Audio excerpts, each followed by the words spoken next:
de notre frère Amadou Gueye sur le troisième nom et que nous aidons à diffuser. Alors si nous faisons maintenant une autre pétition pour notre mouvement, pour la récépissé, ça va être trop de pétitions. Donc nous avons une autre idée. Nous avons une autre idée. Je ne veux pas révéler des informations que eux ils connaissent un peu parce qu'ils devinent un peu ce qui se passe avec notre mouvement. Mais au bout de 12 semaines, on avait enregistré plus de 30 000 adhésions au bout de 12 semaines. Ça faisait près de 300 adhésions par semaine. L'État est au courant, parce qu'ils savent, parce qu'ils ont les moyens de savoir. Ça, c'était au bout de 12 semaines. Maintenant, 3 ou 4 mois plus tard, je ne dirai pas le nombre exact. Comme eux aussi savent enquêter, ils n'ont qu'à continuer. Mais le moment venu, on révélera aux Sénégalais, preuve à l'appui, parce que nous avons une banque de données et nos militants remplissent des fiches. Nous dirons combien de Sénégalais sont dans ce mouvement et exigent le récépissé pour exister légalement.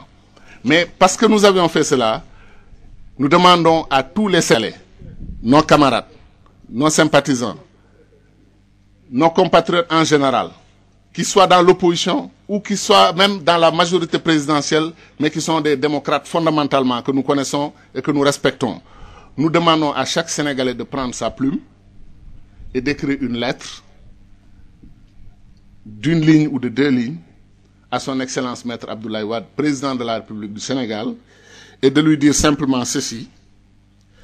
Monsieur le Président de la République, en votre qualité de gardien de la Constitution et de garant des libertés fondamentales dans notre pays, nous sollicitons vos instructions à votre ministre de l'Intérieur pour délivrer au MPC Louis Jotna son récépissé dans les plus brefs délais ou immédiatement. Vous trouverez la belle.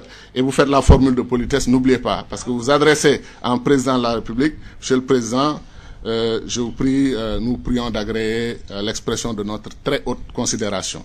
Nous voulons que le président Blade reçoive 100 000, 200 000, 300 000 lettres des citoyens sénégalais lui demandant de dire à son ministre de l'Intérieur, dans les plus brefs délais, de remettre au MPC Louis Jotna son récépissé.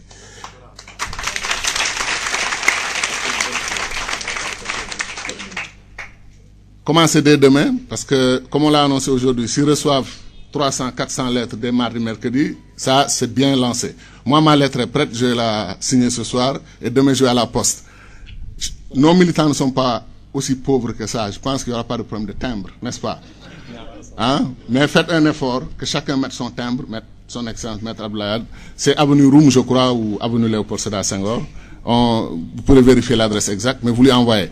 Ce qu'on va faire maintenant, c'est que des personnalités internationales qui sont nos amis, des personnalités africaines, qui sont des démocrates, qui sont des Nobel, des personnalités de très haute facture, vont aussi faire des lettres au président Wade pour lui dire que le mouvement politique citoyen Louis Jotna nous a saisis du fait que vous bloquez le récépissé.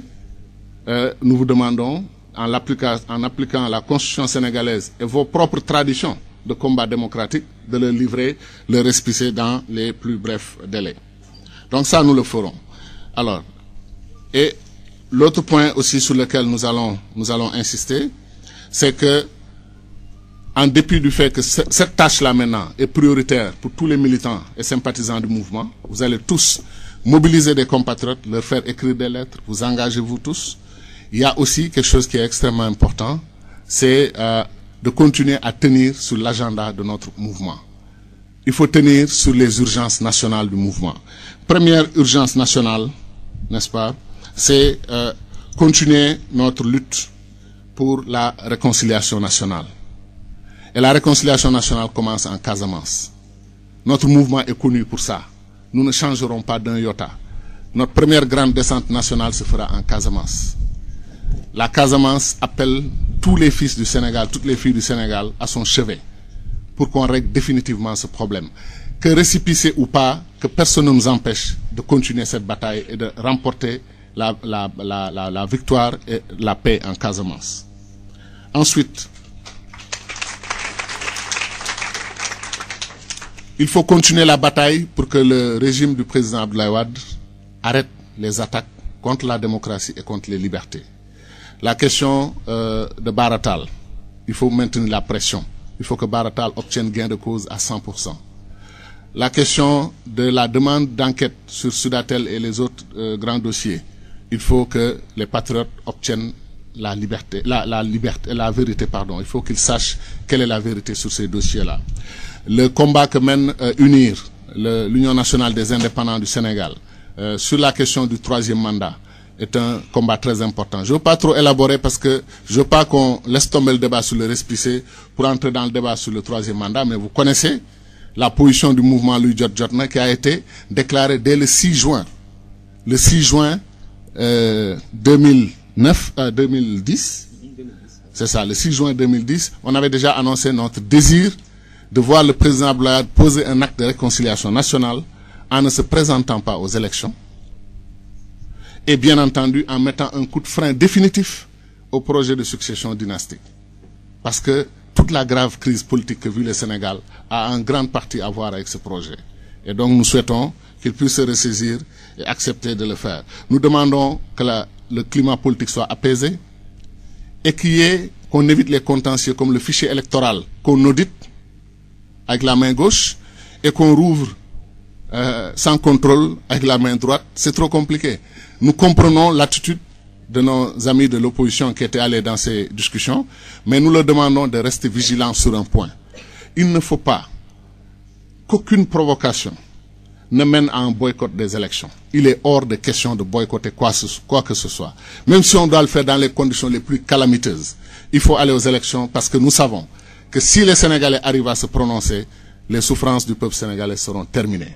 Il est hors de question de boycotter quoi que ce soit. Maintenant, il faut se battre becs et ongles, chaque jour, chaque minute, pour obtenir le maximum possible, obtenir un fichier électoral crédible, obtenir effectivement que la révision se fasse dans les formes les plus transparentes possibles. Et enfin, tenir sur le thème de la réconciliation nationale. Nous ne pouvons pas dire ce que nous avons dit sur la Guinée, sur la Côte d'Ivoire, et oublier que notre pays n'est pas à l'abri de ces dangers. Il faut que les menaces et les dangers arrêtent. Les Sénégalais veulent travailler. Nous voulons de l'électricité. C'est tellement simple. Nous voulons de l'électricité.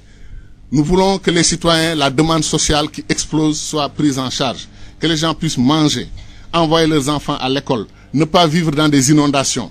Ça, c'est 10 000 fois plus important que des batailles de succession, des batailles pour positionner son fils, son neveu, etc., pour prendre le pouvoir. Les Sénégalais demandent des choses simples.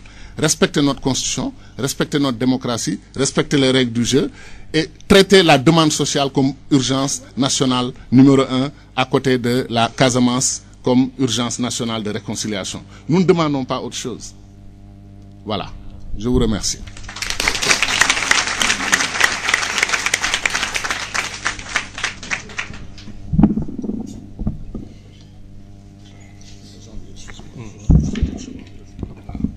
Si vous permettez, c'est encore une information que je voulais vous donner. Et je vais pas donner les détails parce que c'est un dossier en cours. Et nous sommes prêts à même constituer un pool d'avocats et aller en justice sur cette question. Un de nos militants dans les régions a fait l'objet d'une intimidation qui relève de l'Afrique des années 40 ou des années 60. Ce militant est un enseignant. Il a été convoqué à 22 heures du soir par les autorités locales de l'enseignement dans sa région pour lui poser des questions sur ses activités avec nous et lui demander est-ce qu'il n'est pas en train de violer son obligation de réserve. En plus, lui faire des propositions tout à fait indécentes que je ne détaillerai pas, mais on a les détails. J'ai trouvé ça triste que des choses comme ça se passent au Sénégal. Et ce militant, dans son extrême sagesse, non seulement a défendu son droit à appartenir à tout mouvement qu'il veut dans ce pays, mais